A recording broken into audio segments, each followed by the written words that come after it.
Hello.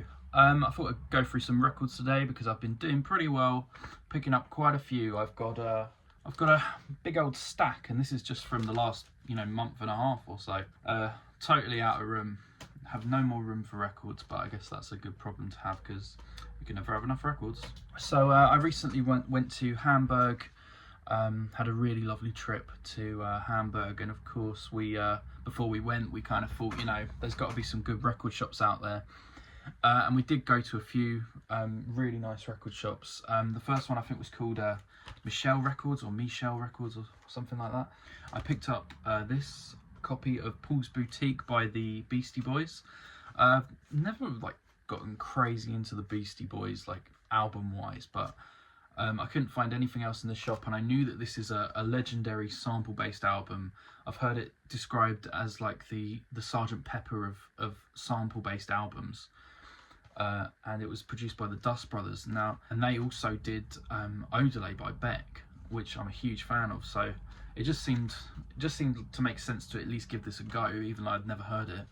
It was about €29, so about £24, which is a lot cheaper than HMV, which is good. We then went to a shop which was described as a reggae vinyl shop, and we were a bit worried that it would be only reggae and nothing else, but luckily they did have a few piles of records in other genres, so we weren't narrowed down to just buying reggae records. And I picked up a copy of Signs of Life by the Penguin Cafe Orchestra. So this is my fourth Penguin Cafe Orchestra album. I've got the first three albums.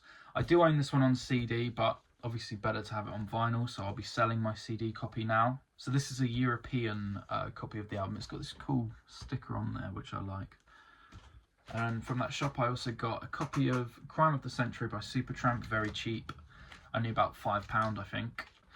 And I've been listening to this album a little bit lately, and I've been meaning to pick it up. Really good progressive rock, or kind of American side of progressive rock, I suppose. So those were the three records that I picked up in Hamburg. So the charity shop where I work has been getting a few decent records in lately, which is a rarity because we don't get very many good records. It's only every few months that we even get a record delivery in, and then it's always terrible disappointment when it's the usual suspects of charity shops, Easy Listening and Shirley Bassey and all this stuff that you don't want. But fortunately we've had a couple of donations which have contained some decent records, which is absolutely brilliant. So the other day I picked up we had a donation, and it had a couple of MJ records, so we got Off the Wall. I did buy a 180 gram repressing of this recently, and I've been meaning to pick up an original ever since, so that I can have both and kind of compare the sound. And it's always nice to have two copies of classic stuff like Michael Jackson.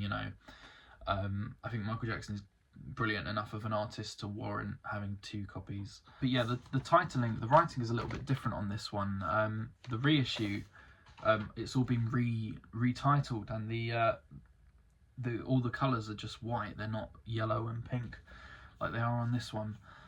I haven't listened to this yet, but I would imagine it sounds pretty great. At the exact same time, I also got Thriller as well.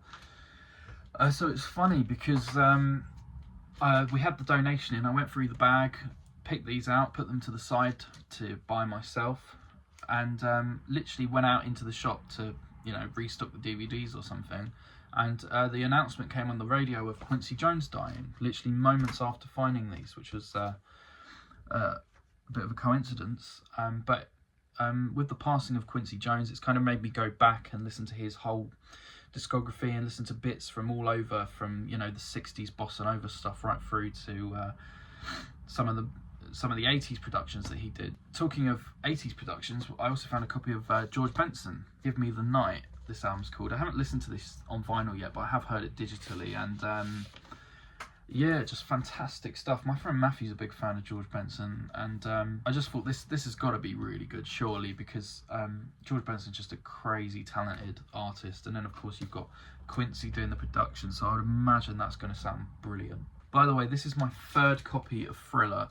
I'm kind of in two minds about what to do with it. I've already got an original Thriller and a reissue Thriller, So part of me wants to just keep a spare. This is like the best album ever made. It's like absolute perfection. It's like if you're going to own 3 copies of any album, it's got to be Thriller by Michael Jackson.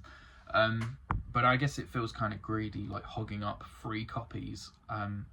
So I might, at some point in the future, either give this away or trade it into one of my local shops, perhaps. One of my local vinyl dealerships. So in the charity shop, I also found a nice copy of Annie Lennox with her first album, Diva.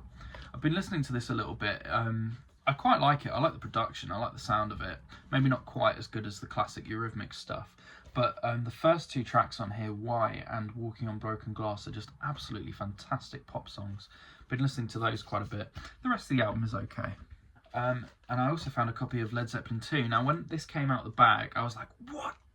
Fucking Led Zeppelin in my charity shop? Like, what?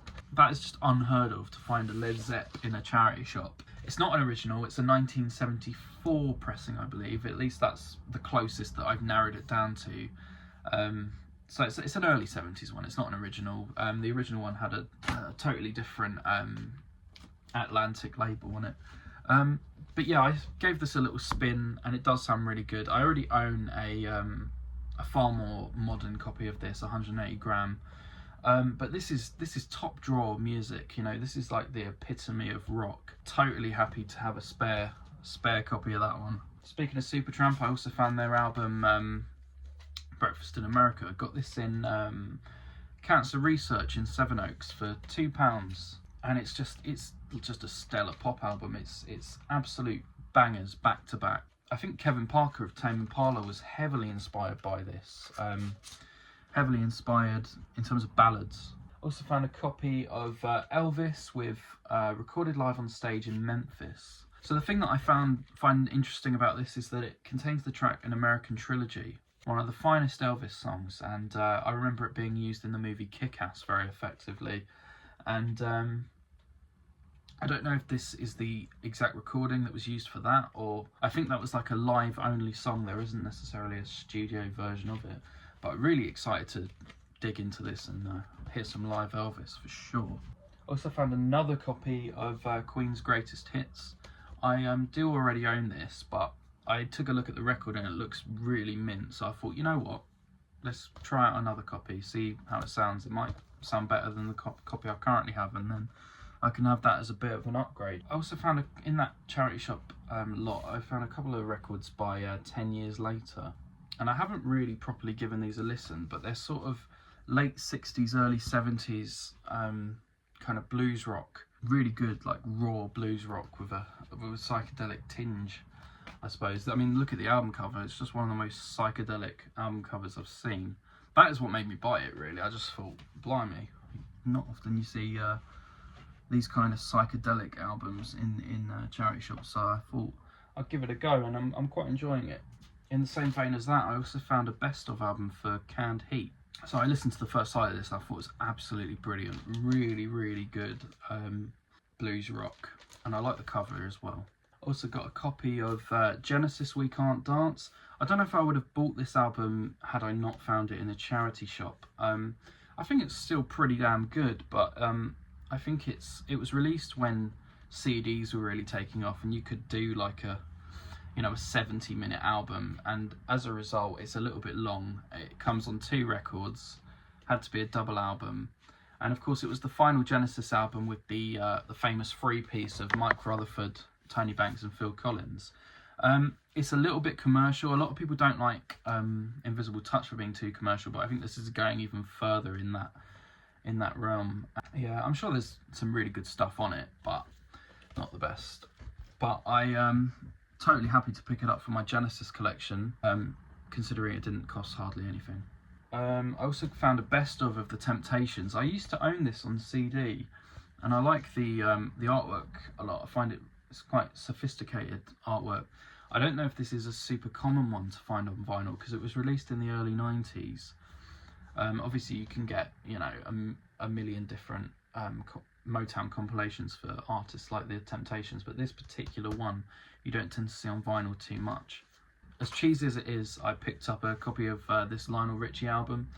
I picked it up basically just because of the song Hello, so I don't know how good the rest of the album is, but I got it on the strength of that amazingly cheesy song. I mean, just look at the gatefold on this thing. Don't get much more corny than that. But yeah, excited to dig into this one. Also found a best of UB40 as well. Of course, I know Red Wine, but I'm not sure how much I recognise some of these other songs. But yeah, UB40 are a band that I quite enjoy some of the singles of, so totally happy to pick up a best of them. So that was all the records that I got in my local charity shop. Breakfast in America was from Cancer Research. The next bunch of records I paid one hell of a lot more money for because I picked them up on eBay.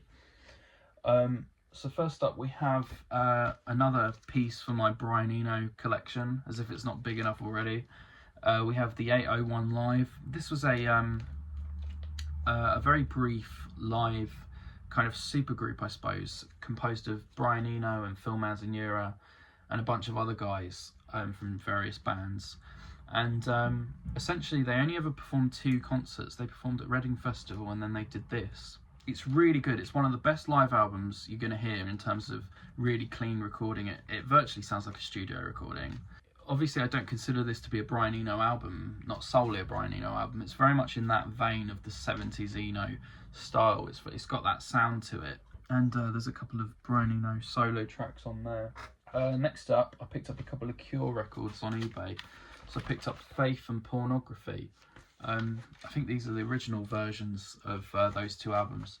I've been getting into the early Cure stuff lately. Of course, I've always been a big fan of Disintegration, Head on the Door, but never quite penetrated their darker gothic early 80s sound. And of course you have the trilogy of albums, these 2 and also 17 Seconds. So far I've enjoyed Faith the most. I thought it's got a really good consistent atmosphere, really kind of gloomy doomy kind of dark sound. And then of course you've also got Pornography, which is often considered to be one of the most legendary albums in the group's career. Many people think this is like the second best Cure album, only to Disintegration. There's an interesting story of the recording of this album. Apparently they were in a really bad state recording the album and took, you know, every drug known to man and basically lived on coffee and drugs. And the studio they recorded at was Rack Studios, and I was lucky enough to go to Rack Studios in Studio 1, which is where they recorded that. And it hasn't changed since it opened in the late 70s, you know, even down to the carpet on the wall. Everything is virtually exactly the same, apart from, you know, it's got a computer now. So it's kind of fascinating to be in that room where that famous album was recorded, and so many other legendary albums. Next up, from my local market stall, I got original soundtracks by 10cc. I've been collecting the 10cc stuff, particularly the Godley and Cream era of the group. I think they had such a brilliant, not only musically fantastic, but a really spontaneous kind of fun, bordering on comedic kind of sound. One of the most creative, fun groups of the 70s. Up there with people like ELO, Roy Wood. And finally, last of all, I picked up a really solid copy of Replicas by Tubeway Army. Been much like the Cure stuff, I've been getting into this a lot, walking my dog at night, you know, walking around listening to this, and it's got such a fantastic atmosphere. Even the lesser songs on here still have that really cool sound. It's like ultra futuristic but also retro at the same time. Newman was really onto something in terms of kind of making music sounding as if he was like a robot almost, you know, or an alien, you know, really good like sci-fi. It's almost it's, you know, it was a very unique sound for the time, because obviously Newman is credited as like a electronic pioneer, but in a sense he's what he was doing, it's almost like punk rock but with a synthesizer instead of a guitar, or punk rock with a guitar and a synthesizer. You know, it's not like Kraftwerk where it's exclusively electronic. So those were the records that I've gotten lately, and I'll see you all very, very soon.